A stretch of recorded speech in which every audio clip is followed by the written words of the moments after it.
নিত্য নতুন recipe try করতে কান্না ভালো লাগে। শুভ সন্ধ্যা এভরিওয়ান, সকলে কেমন আছো? চলে এসেছি নতুন আরও একটি ব্লগ নিয়ে।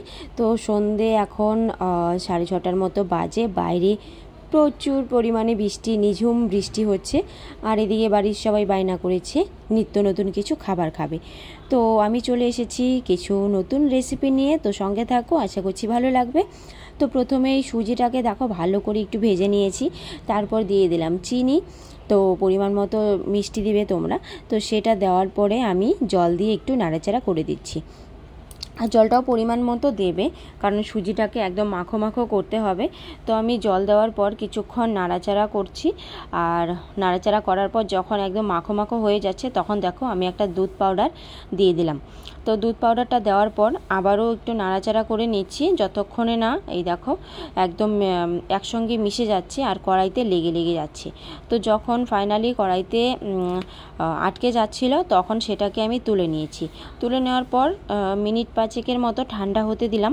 তারপর দেখো হাতের সাহায্যে আমি ছোট্ট ছোট্ট চষি পিঠের মতো দেখো হাতে চাপকে চাপকে করে নিচ্ছি। তো তোমরা যে কোনো আকারের তৈরি করতে পারো। আর একটু গরম থাকাকালীনই করতে হবে, হাতে যতই ছ্যাঁকা লাগুক না কেন, ঠান্ডা হয়ে গেলে সেটা কিন্তু বানাতে অনেকটাই অসুবিধা হয়ে যায়।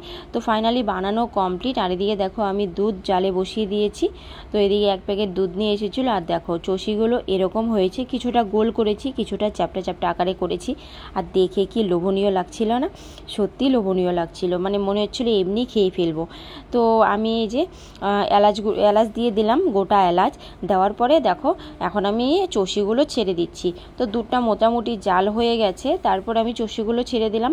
তো এখন ফুটে ওঠার অপেক্ষা। আর এদিকে পরিমাণ মতো আমি চিনি দিয়ে দিচ্ছি। তোমরা যেরকম মিষ্টি পছন্দ করো সেই পরিমাণে চিনি দিতে পারো। আর একটু সামান্য নুন দিয়ে দিলাম, কারণ মিষ্টির টেস্টটা তাহলে দ্বিগুণ হয়ে যায়। তো টকবক করে ফুটে উঠছে। ফাইনালি কিন্তু আমাদের চষি রেডি।